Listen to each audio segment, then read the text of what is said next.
నమస్తే, welcome to Bharati TV. నేను బాపయ్య. దుర్గమ్మ మీద ప్రమాణాల ఎఫెక్ట్, జోగి ఫ్యామిలీ రోడ్డున పడింది అని చెప్పి ఈ వీడియోకి నేను ఒక టైటిల్ పెట్టాను. అంటే ఆంధ్రప్రదేశ్లో మంత్రిగా పనిచేశారు జోగి రమేష్, అలాగే ఎమ్మెల్యేగా కూడా పనిచేశారు.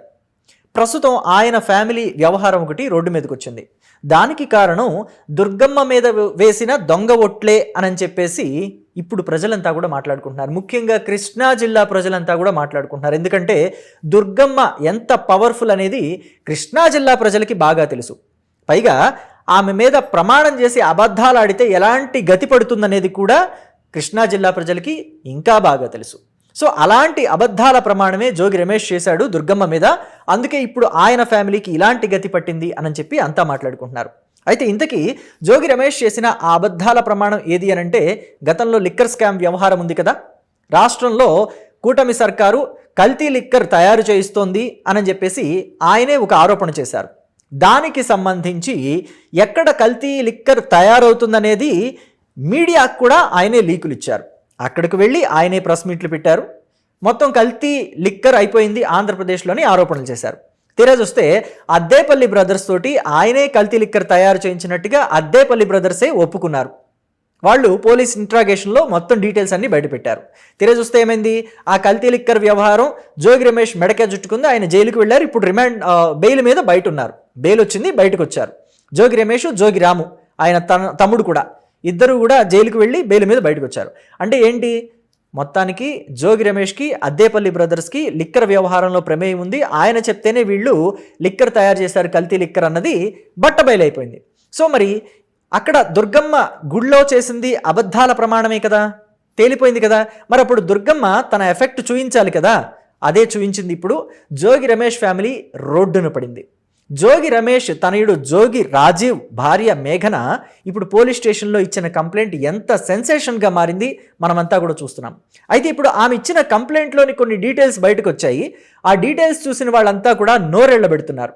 అయితే దానికన్నా ముందు కూడా చాలామంది ఏమంటున్నారంటే, యథా రాజా తథా ప్రజ అని చెప్పేసి అంటున్నారు. అంటే జగన్మోహన్ రెడ్డి ఎలాంటి వాడో ఆయన పార్టీలోని నేతలు కూడా అలాంటి వాళ్లే అంటున్నారు. ఎందుకని అంటే ఒకప్పుడు జగన్మోహన్ రెడ్డి మీద కూడా ఆయన భార్య భారతీ రెడ్డి పంజాగుట్ట పోలీస్ స్టేషన్లో కేసు నమోదు చేసిందట, గృహహింస చట్టం కింద.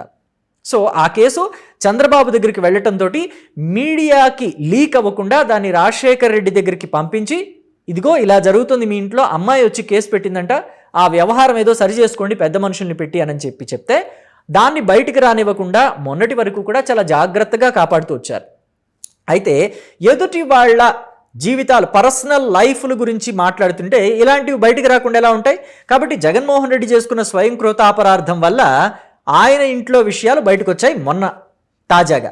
సో అయితే ఇప్పుడు మనం ప్రజెంట్ జోగి రాజీవ్ గురించి మాట్లాడుకోవాలి. జోగి రాజీవ్ తన భార్యని ఎలా చిత్రహింసలకు గురి చేశాడు అనేది ఆమె మాటల్లో మనం వినాలంటే, అంటే ఆ ఎఫ్ఐఆర్ బయటకు వచ్చింది అని చెప్పి, లీక్ అయిందని చెప్పి వార్తలు వినిపిస్తున్నాయి. ఆ లీక్ అయిన వార్తలు ఏంటి అనంటే, ఆ అమ్మాయిని చిత్రహింసలకు గురి చేశాడట, ఇంట్లో పెట్టి ఒక గదిలో పెట్టి బంధించారని. అసలు ఒకానొక దశలో అయితే వాళ్ళు పెళ్ళైన కొత్తలో హనీమూన్కి గోవా వెళితే అక్కడ విహారయాత్రకి షిప్లో వెళ్తారు కదా, ఆ షిప్లో వెళుతున్నప్పుడు షిప్లో నుంచి తోసేయాలని కూడా, సముద్రంలోకి తోసి చంపేయాలని కూడా జోగి రాజీవ్ ప్రయత్నించాడు మేఘనాని చంపడానికని మేఘన ఆ ఎఫ్ఐఆర్లో చెప్పింది. అంతేకాదు, అక్కడ గోవాలో ట్రిప్పు అయిపోయిన తర్వాత వాళ్ళు హైదరాబాద్ వస్తే హైదరాబాద్లో నార్సింగి అనే ఏరియాలో వాళ్ళకి గెస్ట్ హౌస్ ఉంటే అక్కడికి వెళ్ళారట. అక్కడ జోగి రాజీవ్ కుటుంబ సభ్యులు ఆ అమ్మాయిని దాడి చేసి కొట్టారు అని చెప్పి కూడా ఆ అమ్మాయి మెన్షన్ చేసింది మేఘన. ఆ తరువాత ఇబ్రహీంపట్నంలోని 3 అంతస్తుల మేడ ఒకటి ఉంది కదా జోగి రమేష్కి, ఆ మేడ మీదే కదా తెలుగుదేశం పార్టీ వాళ్ళు పెట్రోల్ బాంబులు వేసి దాడి చేశారు అని చెప్పి ఆయన ఆరోపించారు. సో ఆ 3 అంతస్తుల మేడ మీద నుంచి కూడా మేఘనాని తోసి హత్య చేయాలని చూశాడు జోగి రాజీవ్ అని చెప్పి ఆ అమ్మాయి ఎఫ్ఐఆర్లో పెట్టింది మేఘన. అలాగే అదే ఇంట్లో ఆ 3 అంతస్తుల మేడలోనే తన రూమ్లో తాను నిద్రిస్తుండగా ముఖాన దిండు అదిమి పెట్టి చంపాలని చూశాడు జోగి రాజీవ్ అని కూడా అదే ఎఫ్ఐఆర్లో మెన్షన్ చేసిందట మేఘన. ఇన్నిసార్లు ఆ అమ్మాయిని హత్య చేయడానికి చూశాడు జోగి రాజీవ్ అని చెప్పి తెలిసి చాలామంది ఇప్పుడు నోరెళ్ళబెడుతున్నారు, వైసీపీ వాళ్ళే. అంటే ఇలాంటి వాళ్ళనా మన మీదకి తీసుకొచ్చి జోగి రమేష్ రుద్దాలని చూస్తుంది అని చెప్పి కూడా ఆశ్చర్యాన్ని వ్యక్తం చేస్తున్నారు. సో మొత్తం మీద చూస్తే జోగి రాజీవ్కి అసలు ఇది ఇష్టం లేని పెళ్లిగా కూడా కనిపిస్తోంది అంటున్నారు. ఎందుకంటే ఆ అమ్మాయి ఎఫ్ఐఆర్లో చెప్పిన, అంటే ఆ కంప్లైంట్లో మెన్షన్ చేసిన అతిపెద్ద పాయింట్ ఏంటంటే, ఇంతవరకు జోగి రాజీవ్ నన్ను ముట్టుకోలేదు, మేము ఫిజికల్గా ఇంటిమేట్ అవ్వలేదు అని చెప్పిందట. అంటే ఇక్కడ చాలామంది ఎలా మాట్లాడుతున్నారంటే, జోగి రాజీవ్కి ఏదైనా హెల్త్ ప్రాబ్లం ఉందేమో అందుకే ఇంటిమేట్ అవ్వలేదని చెప్పేసి సెటైర్లు వేస్తున్నారు, ట్రోల్ చేస్తున్నారు. అది నిజంగా తప్పు. ఎందుకని అంటే హెల్తే కాదు, మానసికంగా కూడా అతనికి వేరే అమ్మాయి మీద ఇష్టం ఉంటే కూడా అలాగ దూరంగానే ఉంటారు కదా. ఎందుకనంటే ఇక్కడ నాకు అనిపిస్తుంది ఏంటంటే, గతంలో కొన్ని వీడియోస్ బయటకు వచ్చాయి. మనం చూస్తే జోగి రాజీవ్ ఒక అమ్మాయితో సన్నిహితంగా ఉంటున్నాడు అని చెప్పేసి, ఆ అమ్మాయి వాళ్ళ నాన్న విశాఖపట్నంలో ఒక పెద్ద చర్చి కట్టిస్తున్నాడు, వాళ్ళిద్దరూ కూడా చాలా క్లోజ్గా మూవ్ అవుతున్నారు, బయట కూడా చాలా క్లోజ్గా ఉంటున్నారు, రెస్టారెంట్లకి అలాగా బయటికి వెళ్ళటం జరుగుతుంది అని చెప్పేసి అప్పట్లో కొన్ని కథనాలు వచ్చాయి. సో మరి ఆ అమ్మాయితో ఏమన్నా లవ్ ఉందేమో, జోగి రమేష్ ఆ అమ్మాయిని కాదని మేఘనకిచ్చి పెళ్లి చేశారేమో కట్నం కోసం. అయితే ఇక్కడ అదనపు కట్నం కోసం కూడా వేధించారు మేఘన అని చెప్పేసి చెప్తుంది. 5 కోట్లు ఇంకా తీసుకురావాలని డిమాండ్ చేశారు అత్తమామలు అని చెప్పి కూడా, భర్త కూడా తనని డిమాండ్ చేశాడు అదనపు కట్నం కోసం అని కూడా ఆ అమ్మాయి కంప్లైంట్లో మెన్షన్ చేసిందిట. సో ఇంకా హైలైట్ అయిన విషయం ఏంటంటే, ఆ అమ్మాయి చెప్పే వాటిల్లో జోగి రమేష్ కుటుంబం మొత్తం కూడా క్రిస్టియానిటీ తీసుకుంది అతి సీక్రెట్గా.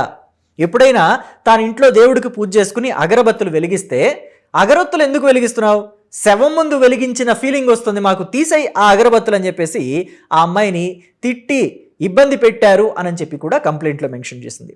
మొత్తమే చూస్తే జోగి రమేష్ ఫ్యామిలీ అసలు చెయ్యకూడని పెద్ద తప్పు ఏంటంటే దుర్గమ్మ మీద ప్రమాణం, పైగా క్రిస్టియానిటీ సీక్రెట్గా తీసుకున్నారంటే అది వాళ్ళ సొంత విషయం, కానీ దేవుణ్ణి పూజించే వాళ్ళని అడ్డుకోవటం కూడా ఒక పెద్ద పాపం. వాళ్ళ ఇష్టాలకి వ్యతిరేకంగా బలవంతంగా అలా అడ్డుకోకూడదు. ఆ పాపమే ఇప్పుడు జోగి రమేష్ని అతని ఫ్యామిలీని కట్టి కుడుపుతోంది అని చెప్పి చాలామంది అంటున్నారు. అయితే ఇక్కడ ఇంకొక విషయం ఏం మాట్లాడుతున్నారంటే, పొలిటికల్ అనలిస్టులంతా గతంలో జగన్మోహన్ రెడ్డి గురించి రోజా చాలా గొప్పగా చెప్పింది. అసెంబ్లీలో మాట్లాడుతూ ఆడపిల్లకి అన్యాయం జరిగితే గన్నైనా లేటుగా వస్తుందేమో కానీ గన్ను కన్నా ముందు జగన్ వస్తాడు అని చెప్పేసి మాట్లాడింది. మరి ఇప్పుడు మేఘన తనకు అన్యాయం జరిగిందని పోలీస్ స్టేషన్కి వెళ్ళి కేసు పెట్టింది. మరి మేఘన తరఫు నిలబడతాడా జగన్మోహన్ రెడ్డి, లేదంటే జోగి రాజీవ్ తరఫు నిలబడతాడా? జోగి రాజీవ్ హత్య చేయడానికి కూడా వెనకాడలేదు, హత్య చేయడానికి ప్రయత్నించాడని మేఘన చెప్తుంది. తనని అదనపు కట్నం కోసం వేధించాడని చెప్పేసి కూడా మేఘన చెప్తుంది. మరి జగన్ ఎవరి వైపు నిలబడతాడు? ఈ గన్ను ఎటువైపు ఉంటుంది? గన్ను ఎలా పనిచేస్తుంది ఇప్పుడు అని చెప్పి కూడా పొలిటికల్ అనలిస్టులంతా వెయిట్ చేస్తున్నారు. జగన్మోహన్ రెడ్డి స్పందన ఏంటి, ఏం మాట్లాడతాడు ఆయన అని చెప్పేసి ఆతృతగా ఎదురు చూస్తున్నారు. అలాగే వైఎస్ఆర్ కాంగ్రెస్ పార్టీ మహిళా నేతలు మొన్న వరుదు కళ్యాణి కావచ్చు, అలాగే కాకాణి గోవర్ధన్ రెడ్డి కుమార్తె కావచ్చు, రోజా కావచ్చు, శ్యామల కావచ్చు, ఇలాంటి వాళ్ళంతా రోడ్డు మీదకి వచ్చి గుంటూరులో జరిగిన ఘటన గురించి, ఈవెన్ విడుదల రజనీ కూడా బయటకు వచ్చారు చానాళ్ల తర్వాత. గుంటూరులో ఒక మహిళ మీద తెలుగుదేశం పార్టీ లోకల్ లీడర్ దాడి చేశాడు, అలాగే మహిళలతోటి ఆమె మీద ఆమెను వివస్త్రణ చేసి మహిళలతోటి వివస్త్రను చేయించి దాడి చేయించాడని చెప్పి ఖండించారు కదా. మరి ఇక్కడ జోగి రమేష్ కోడలి వైపు నిలబడి జోగి రమేష్కి జోగి రాజీవ్కి శిక్ష పడేలాగా వాళ్ళు నినాదాలు చేస్తారా వైసీపీ మహిళా నేతలు అని చెప్పి కూడా ఇప్పుడు ప్రజలంతా ప్రశ్నిస్తున్నారు. మరి వైసీపీ మహిళా నేతలు ఏం సమాధానం చెప్తారు, జోగి రమేష్ ఏం సమాధానం చెప్తాడు, జగన్మోహన్ రెడ్డి ఏం సమాధానం చెప్తాడు అనేది ఇప్పుడు పెద్ద క్వశ్చన్ మార్క్గా మారింది. వాళ్ళు ఎలా స్పందిస్తారని చెప్పేసి ప్రజలంతా కూడా ఆతృతగా ఎదురు చూస్తున్నారు. మరి దీని గురించి మీరేమంటారో మీ అభిప్రాయాన్ని కమెంట్ బాక్స్లో తెలియచేయండి. Thank you.